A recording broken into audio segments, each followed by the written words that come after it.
Welcome to the best panel in Davos today. We're going to be talking about strategic outlook on the digital economy. I'm joined by an absolutely extraordinary group of people. They have, I think, 1.5 million employees in total. Their companies are worth a combined about $2 trillion. They are all incredibly smart. I've spent a ton of time listening to them all in podcasts and on YouTube at 2x speed, so I have no idea what they actually sound like in real life, but they all say brilliant, interesting things. We're going to begin by discussing a little bit about what we learned during the pandemic. We're going to discuss a little bit about where we are, and then we're going to discuss a little bit about where we're going. So, starting off, we have Ruth Pratt. She's the CFO of Google. We have Arvind Krishna. He is the CEO of IBM. We have Pekka Lundmark. He is the CEO of Nokia. We have Antonio Neri. He is the CEO of HPE. And we have Julie Sweet, and she is the CEO of Accenture. Let's get cracking. Julie. So, in my little Brooklyn media filter bubble, there are 3 issues that can blow up a dinner table conversation. First is transgender women in sports. Second is Web3. And the third is return to office.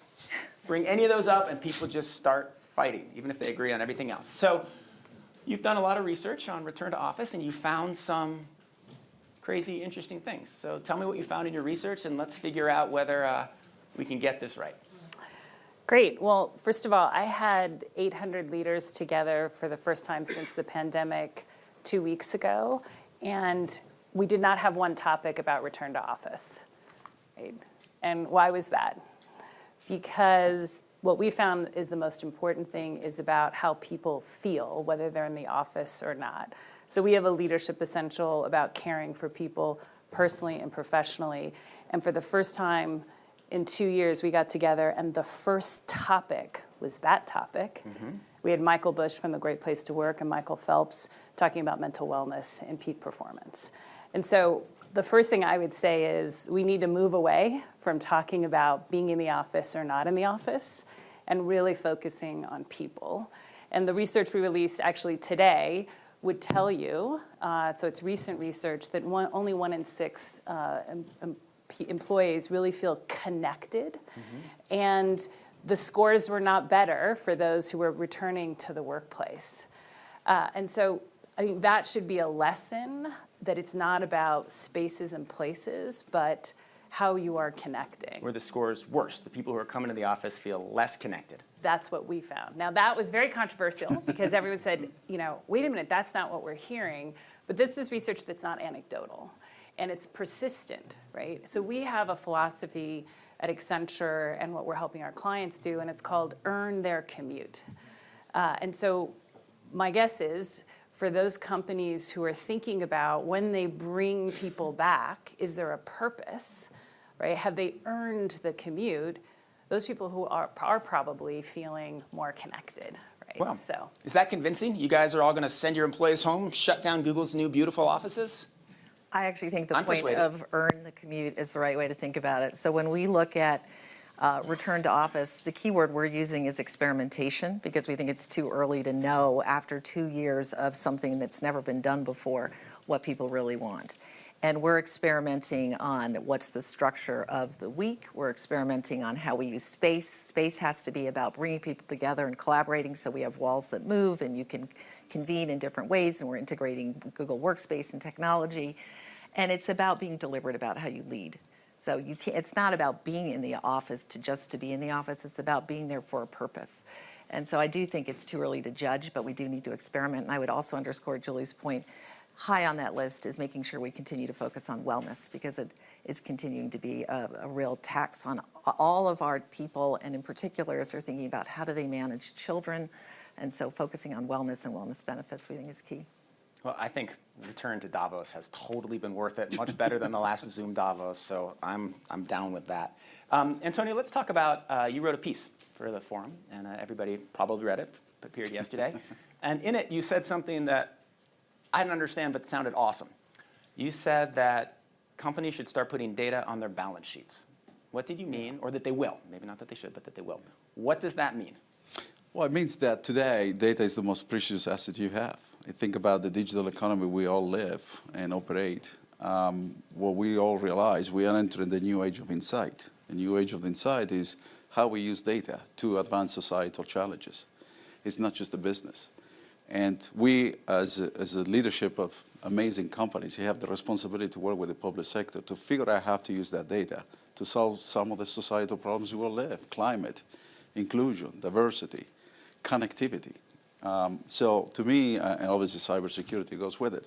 So to me, it is a big opportunity. It's a turning point in our history where data is growing at a pace we had never seen before.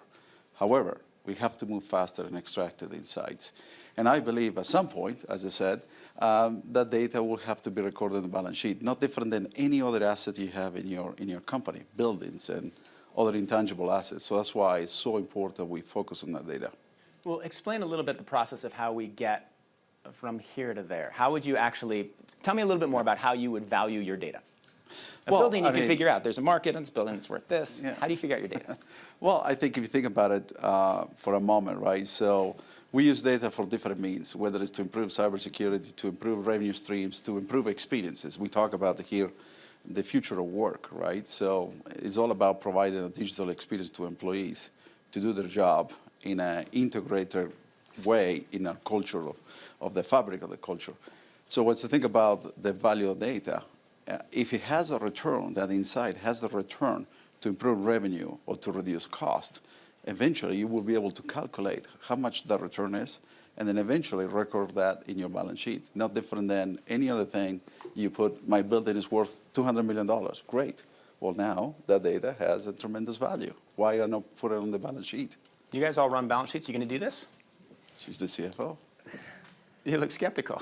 I think it's an intriguing concept. I think at the core of what you're saying, I would agree, which is using data wisely and really accessing the analytical tools that are available is absolutely critical if we want to outperform.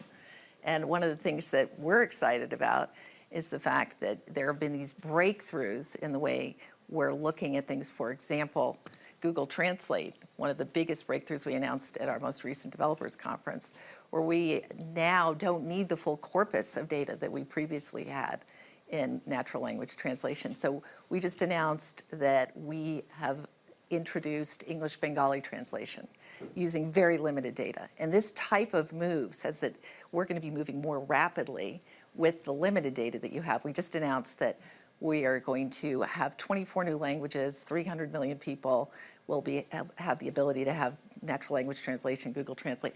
Those kinds of things are exciting because what it says is start with data and you can continue to build on it and get ever increasing insights.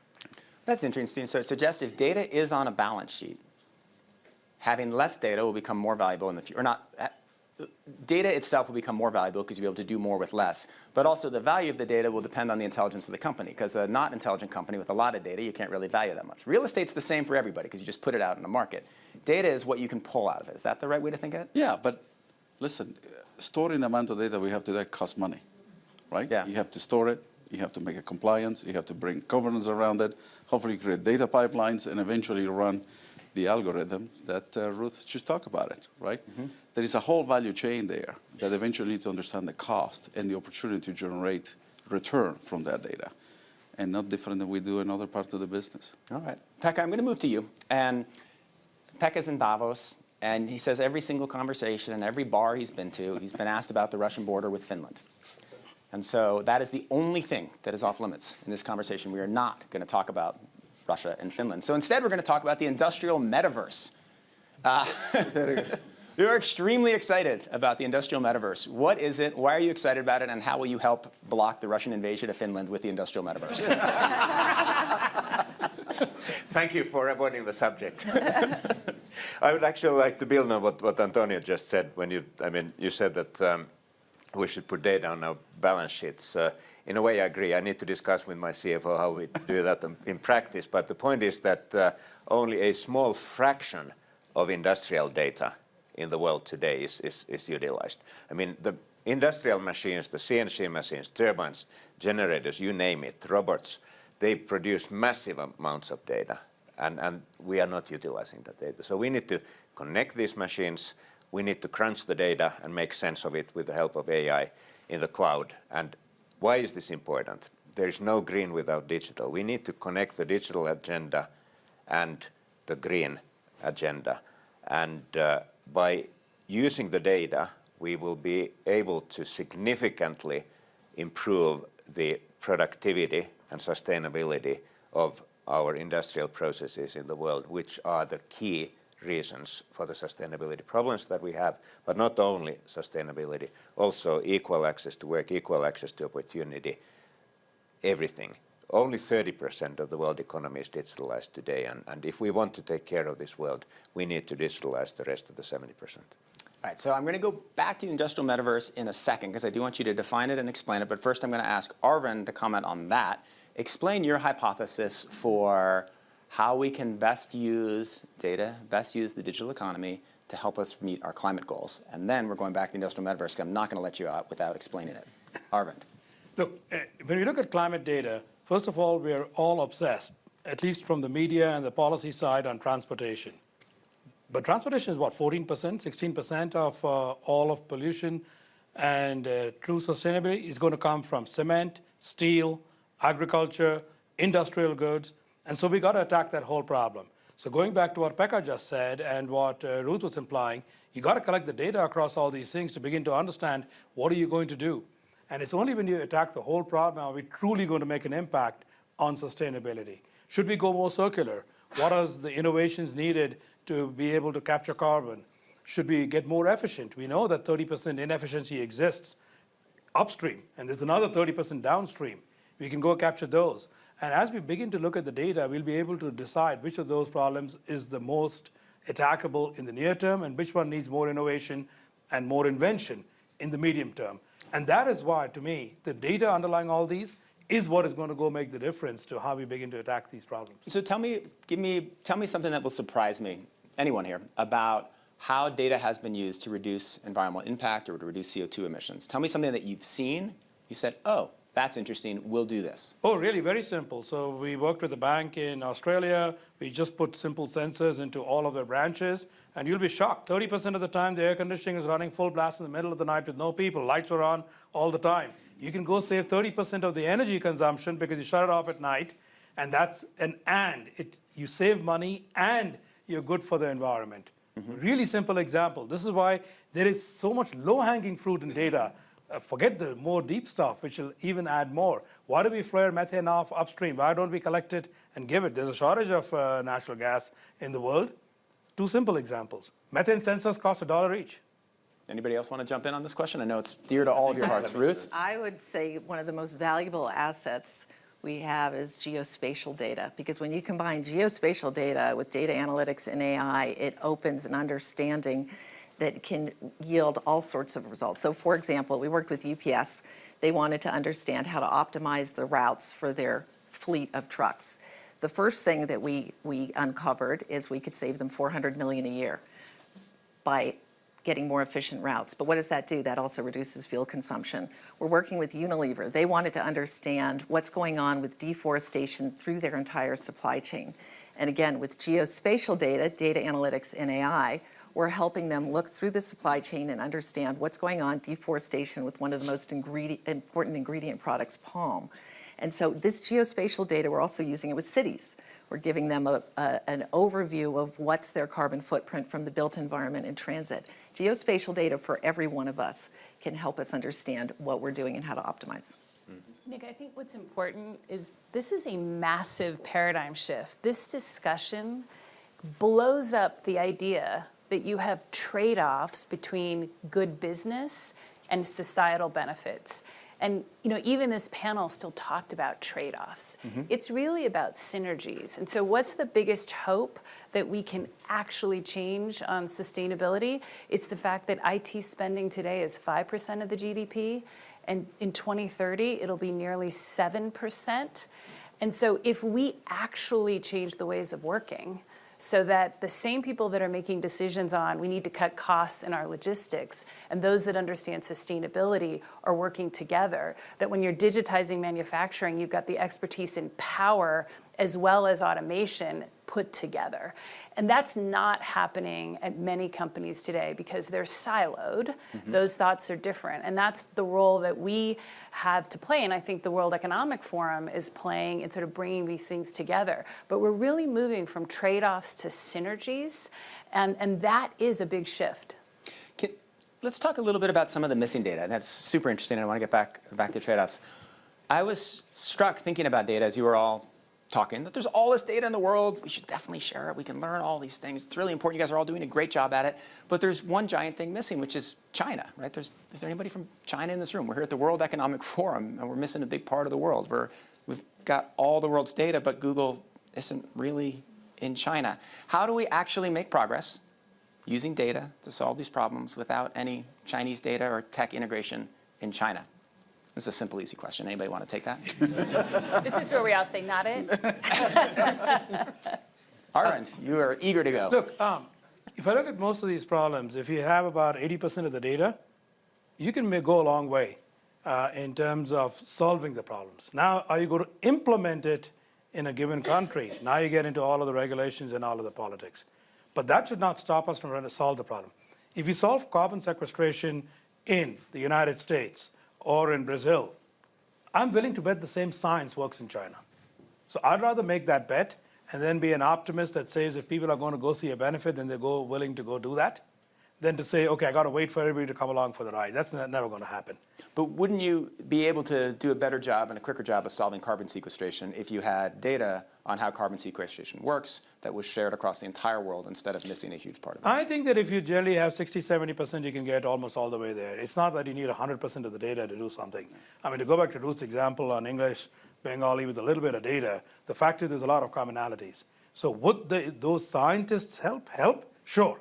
But I think it'll be a 5% acceleration, not a 95% acceleration. All right, well, let's stay on China because it seems like a fun topic that puts everybody at ease. Who here has do any of you do significant work in China? Yeah, we do. Yeah. Sure. Okay. And tell me the hardest part about it, the most interesting part about it, and what you've learned. Because I think tech companies should do a lot more. The world would be much better if we could get the tech industry fully integrated. So what do we need to do to get the Western tech industry integrated with the Chinese tech industry? Antonio, you're smiling.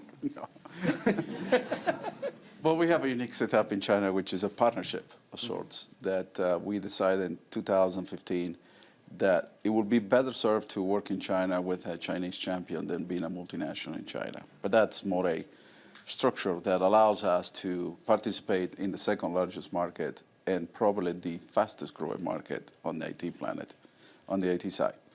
However, going back to I think we confuse concepts in my mind. So sharing data. I think we should not talk about sharing data. We should talk about sharing insights. You know, there's a concept of, obviously, here Ruth understands this, and all of us in the context of data sovereignty, which obviously the public sector has to have a managed aspect on the policy side and regulation side, although the private sector has the responsibility to work with them because innovation is moving to a pace that the public sector is not able to keep up. So, but on the other side is how we start with a purpose, whether it's climate, whether it's food, whether it's, healthcare, and then share insights. If you think about autonomous driving for a moment, right? So everybody's developing self-driving cars and assisted driving cars and so forth. You will know this will be proprietary stacks that everybody wants to protect. It's their data. I collect the data from the sensor and I have that data. But if you're driving ahead of me, pick a brand, and I drive behind you, why you would now share the insight ahead of you? There is a pothole, there is an ice of sort, black ice of sort. You can still monetize that insight, but you still keep the data. And I think that's the concept that we have to explore going forward because the world is becoming hyper-connected. More data is going to create it where we live, where we work, not just in a centralized place. And that data, through the insights, we can actually improve some of the biggest challenges because I believe climate is a common purpose. Healthcare is a common purpose. Think about dementia. Think about Alzheimer. This is an interesting case we are working here in Europe, which is basically how we collect the insights from many citizens' brain scans without sharing the actual data and figure out how we model the 3D brain to find the protein that ultimately will cure the disease. And we are well on our way, but we call that swarm learning, which ultimately is about insights, not about sharing data. So collect all the, I guess if the data is on your balance sheet, you probably don't want to share it all, right? Because it has a... But you share the insight, and you can still create a business out of that. Does anybody else have a philosophy for how they work with China that would be interesting to the room? Ruth, do you want to talk? I should say that when I was at Wired and the Dragonfly stuff came up about Google, there was a question from Wired employees of whether Google should be in China, and the vote was something like 50-1, but I was the one saying I thought that Google should do more in China and push as hard as it possibly could. Do you want to discuss data sharing with your Chinese partners, or do you want to? I'm assuming others will have more to say about data sharing with Totally fine. You know, in fact, going out on a limb. I think the question is a red herring, right? So when we run businesses, right, you can sort of do the big bang, or you can have progress over perfection. So let's just take the problems that we're talking about, right? The environment. We can make the conversation about China and the rest of the world, or we can say, can we get X number of companies in this industry to work together and not separately on the same topics, whether it's direct air capture in oil and gas, or we're working with Ecopetrol, the Colombia oil and gas company, building an open platform around water management, because every barrel of oil takes 10 barrels of water. And what Felipe, the CEO, who's very visionary, said was, this is a big problem for me, but I want to build this. I don't care about the IP. I want it to be an industry solution that we're all implementing, because it's not differentiating. Yes, it's going to lower costs. Yes, we can actually do more barrels of oil because of the regulatory constraints. But the reality is, if we all come together, share insights, build a more robust platform. Now, I don't need every country in the world. I need the first 10 companies to do it. And so I think the shift that we have to have is, how do we stop spending money on things individually? You saw this, the health industry has led it. Clinical trials used to have every different way. Every company did a clinical trial in a different way. They came together under Transcelerate. It's an organization. We have now one way of doing clinical trials. Right? It's used by everyone, because it wasn't differentiating to have a different method, but it was a lot of cost, right? And I think that's perfect at the World Economic Forum, to start talking about, how do we make progress by getting those first 10 or the first 3 countries? And then as you build it, it's going to make sense to be global. Makes a lot of sense. All right. If I could add on that with respect to risk management. Risk management, I think, is about having as much horizontal vision as possible. And typically, you may just have one small piece of the story, one puzzle piece. And if I think about one of the biggest threats to all of us, it's cyber risk. And one of, at Google, this is one of the core areas: protect our users, protect enterprise customers. But an important group that was brought together a year ago, we were one of the founding members, JCDC, it's the Cyber Defense Collaborative, Joint Cyber Defense Collaborative. And what's key about it is the public sector and the private sector, we each bring whatever puzzle piece we have whenever it emerges, and it's about putting them together as a collective, where you then have earlier warning, earlier visibility. And what's important is to continue to expand that, continue to bring in more of the private sector, and make it transatlantic, so that we're actually getting the benefit of any kind of threat that we see. We're seeing the same thing, a collective around terrorism, counterterrorism. And so it's about, again, risk management. We don't each have enough of the story early enough. Well, let's stick on cyber for a second. I think it's one of the most interesting questions. Maybe we'll go to you, Arvind, because I watched in one of the high-speed interviews, I believe you said that cyber would be the issue of the next decade. I was having a debate with someone yesterday, and the question was, is the reason Russia's cyber attacks against Ukraine so unsuccessful because A, they're holding stuff in reserve, or B, because the good guys now have the upper hand on the bad guys, right? Actually, on cybersecurity, maybe due to this wonderful collaboration, sharing public and private sector, maybe actually the guys and girls trying to stop cyber attacks are doing better than the bad ones. Arvind, what is your take on this? Look, it's always going to be ping pong back and forth. So the good guys discover better defenses. In the Ukraine case, I mean, they obviously knew the Russians would come. By the way, Ukraine should get a lot of credit. Generally, their cyber skills, not just cyber security, are quite high. Yeah. And that's been known for a couple of decades. So it's not a surprise to me that they could protect against the Russians coming in. By the way, the simplest way to protect is to disconnect yourself from the network. Leave it local, and we know that's how some of the steel plants are operating. So I'm not surprised at Ukraine being able to defend themselves so far. That said, there is going to be one of these days when a bad actor, probably a nation state, takes down critical infrastructure in some country in a really bad way. That is going to happen. And so it becomes the back and forth. I mean, Ruth talked about the JCDC, but there's other efforts within CISA, in the United States, there's other efforts globally. This is going to come about by all of us collaborating on certain things, sharing some insights, not necessarily sharing code per se, but also like when we patched Linux, for example, with our Red Hat products, those are shared back into the upstream instantly. So you help each other, but it's going to be a ping pong back and forth. And it's going to be, the game is no longer a human game. Till 10 years ago, humans could react. It's going to be a game of machines, and it's going to be on how do you use artificial intelligence, data, and automation. Those are the only three ways to attack this problem. I'll give you a simple example. So we run the website for the Masters, which is a golf tournament. So the golf tournament is not important, except you wouldn't expect a lot of bad attacks to come. What are you going to do, take somebody's score? 40 million attacks in less than 2 days. So now, even if you have a team of 1,000 people, they're not going to pass through a 40 million. So you've got to use automation and AI to parse those down to a few hundred, because then you can have a team of 10 people say, are those serious? That just gives you a scale. I mean, Google, I'm sure, does a lot more. We do about 150 billion events a day for our clients that we have to look at. Without AI automation, those are the techniques to go after, whereas people think a room full of analysts sitting on monitors, no. That's maybe for the movies. It's got to be through code that you're going to attack this. So we got a pretty big portion of the digital economy right here. What is one thing that the 5 of you should be doing together that you're not doing right now to help us ward off the next terrible cyber attack? Well, if I start, I mean, what you are referring to here is something that we are seeing every day when we are building.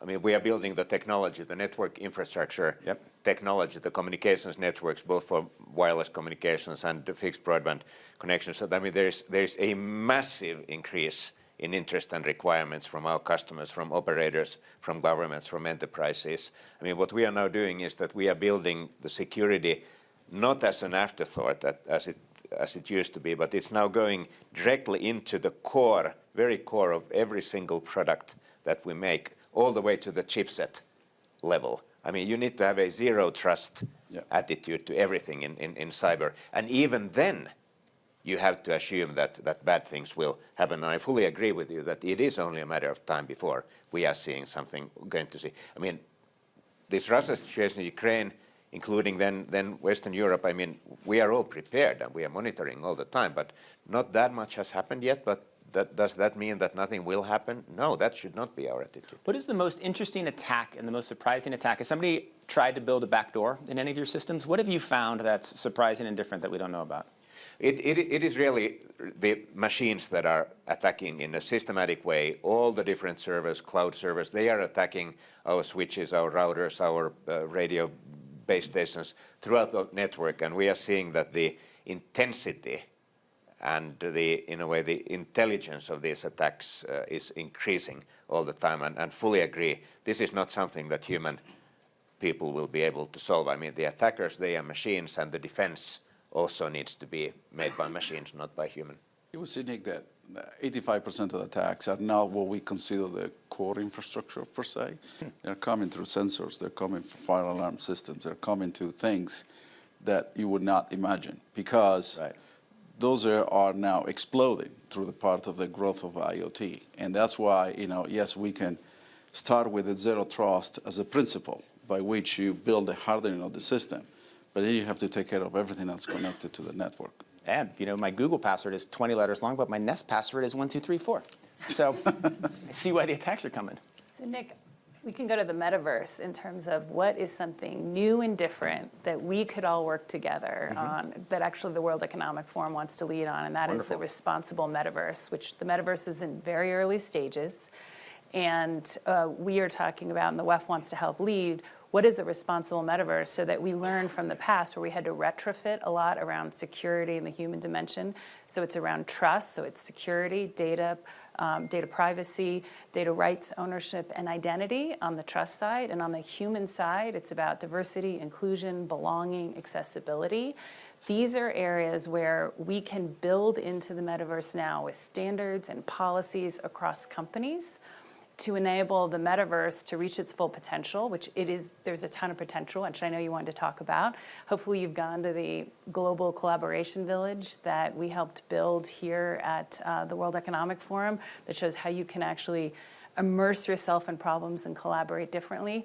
That was built in the metaverse, so you had 4 different companies coming together. We, did everything in terms of how the experience would work without ever getting on a plane. But the metaverse itself is at the beginning, and so we can learn from the work that Google has done in trust and safety and the internet and really leading there. All of that can be applied to the metaverse, but shouldn't be done technology company by technology company, enterprise by enterprise, and certainly not government by government. And so we're all still trying to get digital standards for responsible AI, right? We should be getting ahead of that with the metaverse. That was a wonderful note. Julie is promoting my panel tomorrow on setting the rules for the metaverse. Julie, will you explain a little bit about how Accenture uses the metaverse to onboard employees? Because I think it's totally awesome. Absolutely. So 150,000 employees will be onboarded into the Accenture metaverse, which means they will come into the metaverse with peers around the world who are also onboarding on the first day. By the way, if you're trying to tell people that you're an innovative company, getting to onboard in the metaverse is definitely a good way. They will learn about Accenture, like our technology. We have something called TQ. Every one of our 700,000 people has to pass and take technology training. They'll learn about what we do. The science says that you actually retain more, by 33% more, if you are doing it in the metaverse in a 30-minute block, and so we'll have higher retention. But it's also an experience. Our people are still not physically onboarding, and so imagine how you're meeting people all around the world, and you're talking about this super cool experience. And that's a very, very new way for us. And it's not simply that we digitized onboarding, right? We made it completely different. They're immersing in Accenture and meeting each other in a very different way. So I get hired, I lose my job at the Atlantic because media. I get a job at Accenture. You ship me a headset. I put on the headset, I go in, I meet other Accenture employees. Do I have legs in this meeting or do I not have legs? You have arms. I have arms, legs. but no legs. Yes. This is one of the weird things. So the legless metaverse. So I go into the legless metaverse, I see the Accenture offices, I meet my new colleagues. Well, and you'll go to an innovation hub. So for example, during the pandemic, when we couldn't take clients to innovation hubs to see things, we actually did it in the metaverse. So we'd bring the clients, I'd stand up, I'd give a presentation, and oh, by the way, I could now give it in 3D, which I can't do in person. So it's not an alternative, it actually is enhancing how we were immersing. You'd have the same walk around, like have a conference like we do here and have presentations. That's the same experience for our employees come in. They'll meet each other, they'll talk, they'll move around, they'll see a lot of different spaces. They'll be taken to innovation hubs around the world. And that actually is a much bigger improvement than when we pre-pandemic would have them come into the office and we show them pictures, right? We tell them about it. Now they're actually inside the innovation hub. Super cool. All right, let's talk about the industrial metaverse because 24 minutes ago I said I was going to just have a slight diversion and then bring you back. What is the industrial metaverse and do you have legs? Industrial metaverse is actually an industrial version of what we just heard. So to make it very simple, on the consumer side, I mean, you have all these augmented reality things and that we are working on. On the industrial side, it means that first of all, everything that makes sense to connect will be connected. But not only that, there will be a physical world and then there will be a digital world. There will be pretty much a digital twin of everything out there on the industrial side. And what that has mean in practice, it means that a lot of the work that is currently done in the physical world will actually be modeled and sometimes implemented in the digital world. Predictive maintenance has been discussed for a long time, but now with the help of industrial metaverse, that will get significantly more advanced. We will know when the machines will fail, but not only that, the maintenance technicians will have direct real-time access through the digital world into those machines, and they will get trained in that world also. Imagine what would be a good example, a nuclear power plant maintenance engineer. It's a very complicated environment. That whole training, onboarding, and all of that can be done in the digital world, and they will be able to train all kinds of failure situations with the digital twin before they go actually into the physical world. Could it okay, so nuclear power plant fails, it's a disaster, you don't want to go in, radiation is leaking, not a good situation. No, you want to prevent that. So, yes, but let's say it happens. Is it conceivable that in the future you will have such a good digital twin that you'll be able to go into the metaverse, into a virtual reality world, turn a dial, pull a switch, feel around, and actually change it in the real plant? Absolutely, absolutely. And this is not far off. I mean, the physical and the digital worlds, they will grow together, and the result is exactly what you just said. This is now, Nick. I mean, like we work with National Grid, which is a utility company. It's dangerous to send people out there. You have a Boston Dynamics robot with our AI on the back end going to fix power lines. One of the LNG terminals in Australia has robots in there because it's dangerous for humans to go in, and they go in and they'll turn dials. Now, it is, I'll say, augmented. It's not completely autonomous.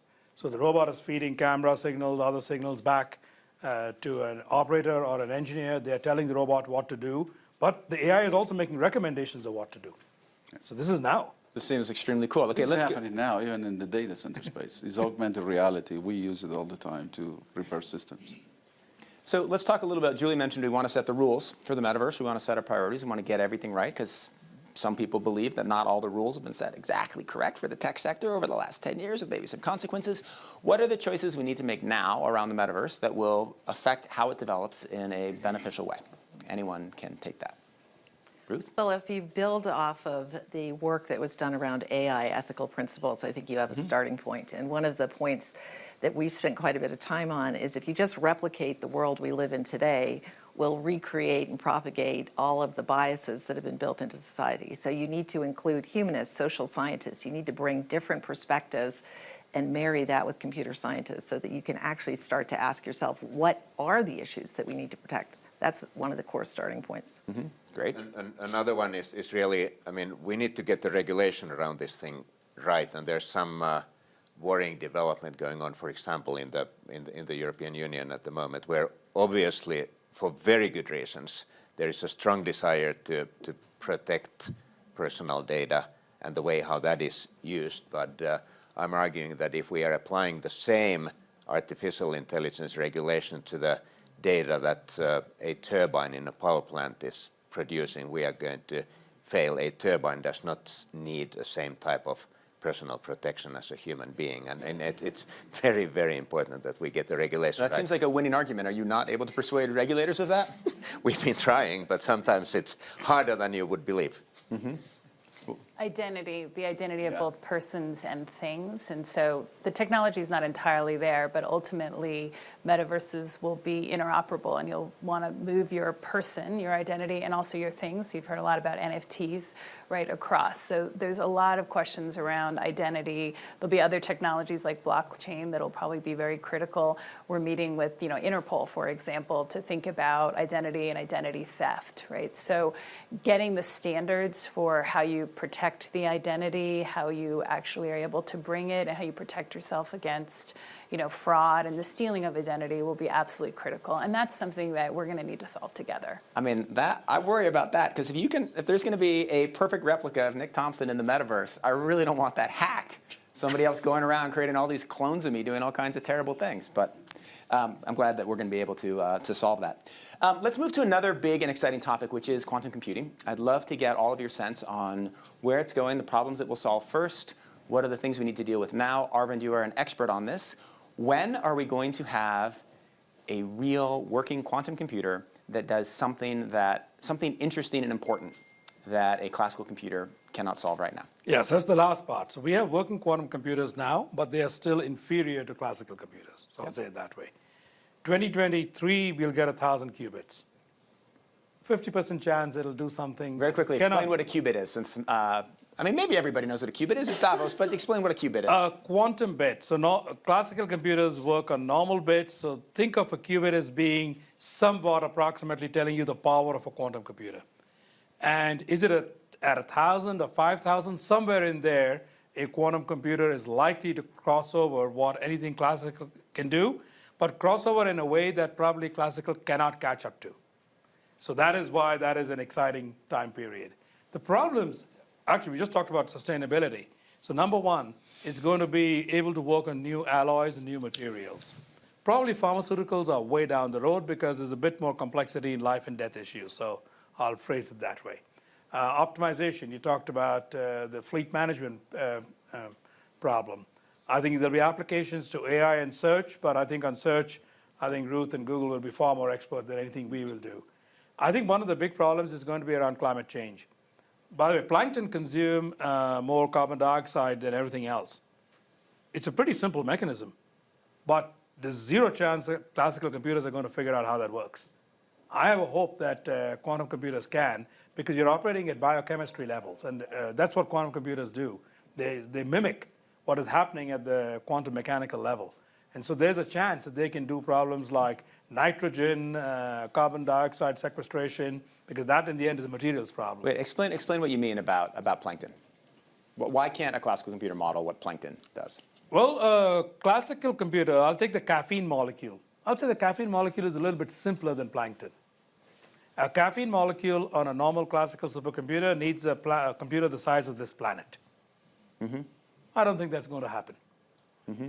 So to get all the way to a complete organic mechanism like plankton is impossible. Ruth actually has a computer almost the size of the planet. All right, so quantum computers, what is your prediction for the year when this happens? When we actually have quantum supremacy sounds so scary. Commercial advantage. Yeah. I'll go to commercial advantage. Great, when will we have commercial advantage? 2025 would be my prediction. 2025? Not that far. No, that's not that far at all. All right. Ruth, do you agree? You guys are building a quantum computer. We are, and I think the breakthroughs we've had in quantum computing have come probably faster than we even expected, but very much to your point, it's going to take a while before there's commercial application. Like all technologies, the pace, they build on themselves, and so we're continuing to learn and accelerate growth. So 2025 is as good a guess as I could come up with. Antonio? But while we work on that, which is so exciting and revolutionary in many ways, there are also big advances we can drive in the current way we think about conventional computing, and think about sustainability along the way. If you think about this room, I mean, probably on TV it looks big, but it's actually fairly small, as you see. We have air, and most of the systems today are air-cooled. But think about liquid way to cool systems down, like this glass of water probably is more efficient than the entire room of air. So there is ways to go accelerate the computing aspect as the data continue to outpace computing capacity and do it in a sustainable way. At the same time, you think about the current architecture of computing has been for 70 years, Arvind, in the making. And we'll talk about the Moore's Law and talk about how many transistors we can pack on a chip. The fact of the matter is we have to invert the system. We have to think about a data-driven computing, not a CPU-driven computing. And I think that's, in my view, as exciting as quantum computing. Because in the end, you can be way more efficient, 1,000 times, way more cheaper in that, and way more sustainable at the same time. So what exactly is the mind shift you're describing? It's what we call the memory-driven computing. Basically, if you think about the architecture of a computer, no different than a phone, for that matter, which is a computer, you have a CPU, you have memory and storage. We believe the memory and the storage have to collapse, be persistent, so you need less and less power at a massive scale, and then bring the computing part of it, the CPU, which can be a quantum computing, to the data. So what is the friction? Moving data. Even in your phone, you're moving data all the time. It gets hot, and therefore it consumes energy. Wait. We can flip that around. So you're collapsing the memory and the storage into the CPU, and it makes everything more we're efficient. collapsing the memory storage into one single entity and reverse the order by which we compute. That's the key. Oh, I see. Okay. And by the way, you don't Fascinating. need gold, you don't need minerals. You can use things like silicon photonics, way cheaper, easy to manufacture than a qubit. Wow. All right. Well, I want to ask one more question about quantum computing, because at the beginning I said there were 3 conversations that could drive apart any dinner party, but actually there's a 4th, which is, should we be scared of quantum computing because it will break encryption? And there are a lot of really smart people who are absolutely convinced that when quantum computing comes, it will destroy all encryption and all of our services will be hacked. And there are a whole bunch of people who say, oh, come on, that's just not how it works. And I've had really smart people on both sides of this debate. Arvind, you have a view on this. Yeah, look, you're going to need quantum computers with millions of qubits and completely error-free before that happens. 1. 2, it will break today's encryptions as they're commonly used because they're based on how do you factor large numbers. And quantum computers at that scale, so I'll come back to when we'll get quantum computers at that scale. The other part, which is people ought to do, there is plenty of known encryption techniques which cannot be broken by quantum computers. So go ahead and deploy those. And by the way, certain enterprises already have. A lot of sophisticated enterprises are deploying these techniques, and government standards are working on them, albeit slower than I would like. They could have worked on them a half a dozen years ago, as opposed to waiting till this point. So when are you going to get million-qubit quantum computers? That's probably a decade or more away. When are they going to be error-free?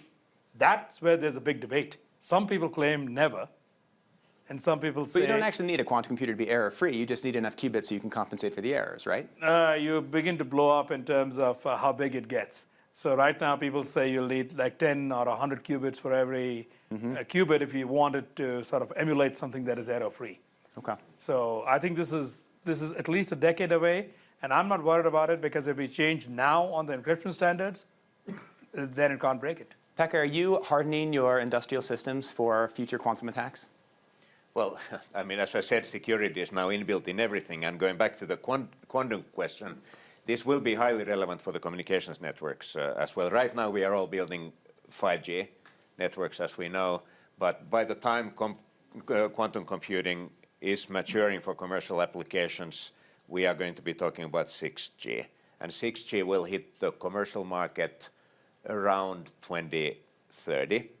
And as I said earlier, we're going to have a digital twin of everything, and that's going to require massive computational resources, including over-the-air interface. It's a significant computing challenge to be able to transmit all those bits that the industrial metaverse will need over the air. We are going to need at least 100 times, if not 1,000 times faster networks over the air. So their quantum computing definitely may play a significant role already in the 6G era. The question will be that there's going to be a lot of distributed computing in 6G, small cloud servers here and there, and a lot of intelligence in the radio stations and radio base stations and so on, that will quantum computing scale to decentralized applications as well?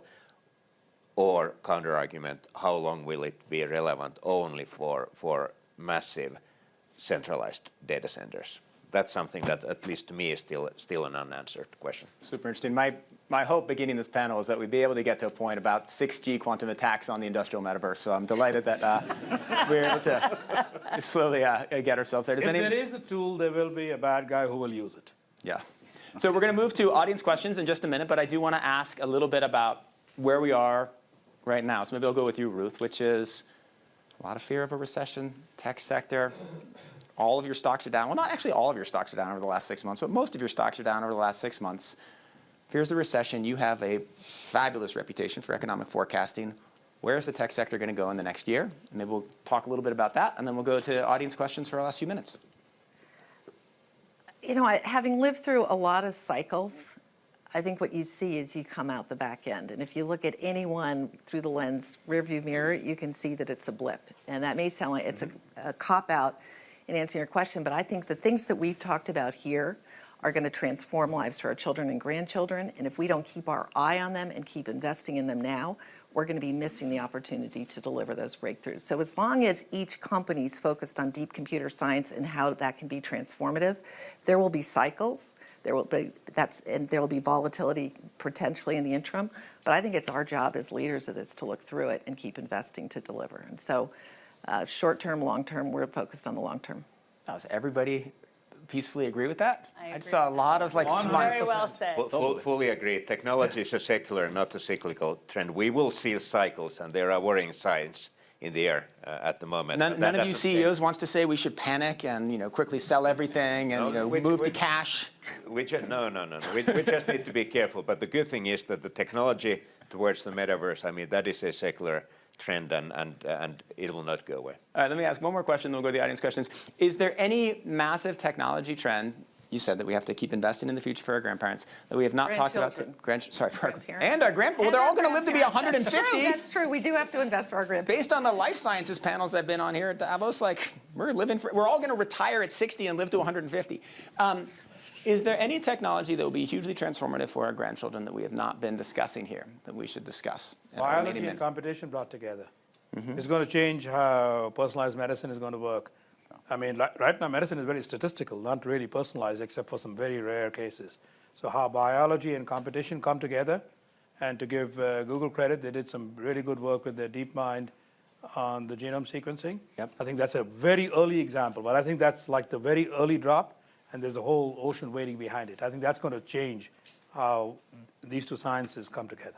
And that's gathering momentum. I mean, you're really seeing the shift. There was IT, there was OT, operating technology, now there's ST, science technology, and then you add space. So today we are working in space. We're doing space to Earth, so looking at deforestation for clients. We are doing Earth to space, so looking at new materials being built in space. And we're even doing some new business models that will anticipate when you actually are doing things in space and commercial models. That's super early, but it is happening today. Antonio? No, I think it's healthcare and space to be are the two most revolutionary opportunity for us as we think about the future of humanity. Can I add one more? Please. Food production, digital agriculture, virtual farming, digital-enabled farming totally will revolutionize how we produce food. Wonderful. That is a great list of things. Okay, questions from the audience, and if you're behind me, maybe whistle. Right here, please. Hi, my name. Hi. Okay. You're good. Hi, my name is Atoka. I'm a global shaper from Japan. Thank you for the intriguing discussion. So in the discussion, I know you touched on the a buzzword Metaverse, and there's also Web3, which is another buzzword, which incorporates decentralization and blockchain technology. And so I'm curious, what are your thoughts on decentralization where data is innately shared? And what are your companies preparing for like a decentralized world? Great. Who wants to take that? Well, I mean, I can start. I think some of us grew up, I think, around the table in the centralized world, with mainframes and terminals, and we went through this decentralized world with PC and client servers. Then we connected the departments and obviously the world, and now we live on the centralized world. This is a grand, beautiful terminal. Can do many things, sometimes detrimental to you. But then, obviously, as we think about the future, we're going to live both in a centralized and decentralized world. I think Pekka talked about the concept of moving the cloud and the capabilities of processing data closer where it's generated. In fact, if you think about it, 60% of the data is created where we live, where we work, right here. We are broadcasting this. Think about how much data we are processing at this time. Sometimes small and a lot, sometimes big and small quantity. But I think that that has forced us to think about these edge-to-cloud architectures. And the edge is the next frontier in my mind.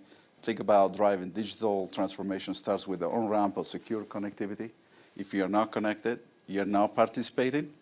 And that's why the concept of inclusion is so important. The WEF has been very much at the front to make sure that we treat connectivity as water and electricity. We have to think that way because it's a resource that everybody has to have access. Obviously, you have Pekka here. Powering a lot of that. So when I think about that, then what is the right model to deploy about analytics? Obviously, Google is doing a lot on that front. And then it goes back to what we discussed, the regulation, the policies, and the ability to share insights, not data, keep reinforcing that point, to solve some of these big societal problems, whether it's space. We today, by the way, HP has already landed a supercomputer on the ISS. The astronauts, they don't know anything about computers. They know about research. They think about forestation or deforestation. So how we use that data to predict what's coming next. That's a perfect example of decentralized. Somebody, 240 kilometers above us is doing processing data there. Can I ask a specific question very much tied to this, which is, do any of you think that more than 10% of your computer systems in 5 years will be based on blockchain web or Web3N? More than 10%. More than 10%? No. No? No, no, no, no. We should remain grounded. Okay, so it's really important to be future-proofing. It's really important to be doing, what Google and IBM are doing on quantum computing. But 90% of the conversations I have with CEOs are they can't even find their data like let alone like talk about decentralized data, right? I mean, you think about the work that Google's doing on data and analytics. This is core foundational work that companies are just really beginning. So first of all, they need to get to the cloud. We're only 30 to 40% in the cloud. We call it, the formula is cloud's the enabler, data will be the driver, and then AI is how you're going to differentiate. But you have to get to the cloud. You need to know where your data is, which is important, and then be able to use AI. That's where most people are, most companies today, right? That's true. And so I just think you have to future-proof it, and that's why you partner with companies like HPE and IBM and Google and Nokia to make sure you've got the foundations right and you're always thinking ahead. But we're really far from most enterprises in being able to do this work. Yeah, I got my job as the editor of Wired because I was the only guy at Condé Nast who could fix the printer. Right here, please. Hi, I'm Jay Galla. Is it working? Yes. Okay, sorry. I'm Jay Galla. I'm a member of parliament from India. And we are currently building a new parliament building. We have 18 official languages in India. And currently in the manual way of doing things, we're only able to have translators translating them into English and Hindi continuously. And Hindi is only spoken by about 35% of the population. So is the translation competent enough now to be able to handle that type of thing through AI into 18 different languages without making mistakes enough, because these are legal and political issues? Small changes in translation could create big problems. So, You just upped the stakes on that question at the end. We are excited about the breakthroughs in natural language translation. As I said, we have 150 billion sentences a day that go through Google Translate. And so the breakthrough, the ability to go from this large corpus of data to what we did with English Bengali is what led us to this statement that we would open up 24 additional languages. The quality of the languages is extraordinary. You did up the stakes on this final 0.01%, but we feel very confident about the quality of the languages, and we should follow up afterwards. And this is the direction it's going, which is, and it goes back to I think Julie's point, and a lot of what we were talking about now, which is this speed of change does build on itself. And when we see companies moving to the cloud and then figuring out what they're going to do with data and AI, every time they start, it opens up the next level of analysis. And I'm worried that any company that's behind on application of it, first of all, you do have to get your data organized. We have things like AutoML that help you do it more rapidly. But you're missing on staying connected to customers, operating expenses, risk analytics. So it is moving fast. And I do believe that from a language perspective, people will be wowed at the ability to communicate more broadly. Again, 150 billion sentences a day. And to me, one of the most profound and moving things that I've experienced in the last month is the number of people who have said to me, we were able to communicate with Ukrainian refugees because of Google Translate. It was English to Ukraine, Polish to Ukraine, over and over again. And so it's about connecting the world, and to us, that's what our mission is, and so very much an important part of it.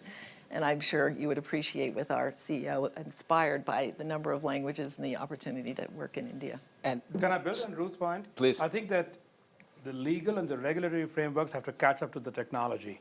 With due respect, the human translators probably make more errors. That's a fair point. But you didn't sort of acknowledge that. You said, is the technology going to be perfect? Humans are only 80% accurate. So with respect, I think the other frameworks need to catch up. Well, if I can build on that I can very much agree. And what we found, going back to your point about biology, is we had a breakthrough in early detection of metastatic breast cancer. And what we found is that through AI, we were able to see things even better than the best doctors. Yeah. And will the language translation work as well when they're discussing strict regulation, or will it only work when they're discussing deregulation? So that's the back door that somebody else is bringing in. All right, we have 1 minute left, so very quickly. I wanted to ask when you all think we're going to move from this form factor to something that's on your face, glasses, and when computing's all on the edge. All right, 50 seconds. Who wants to answer quickly? I think it will go. It will. First of all, it will definitely happen. I was talking about 6G. earlier, which is around 2030. I would say that by then, definitely the smartphone as we know it today will not anymore be the usual kind of the most common interface. Wow. Many of these things will be built directly into our bodies.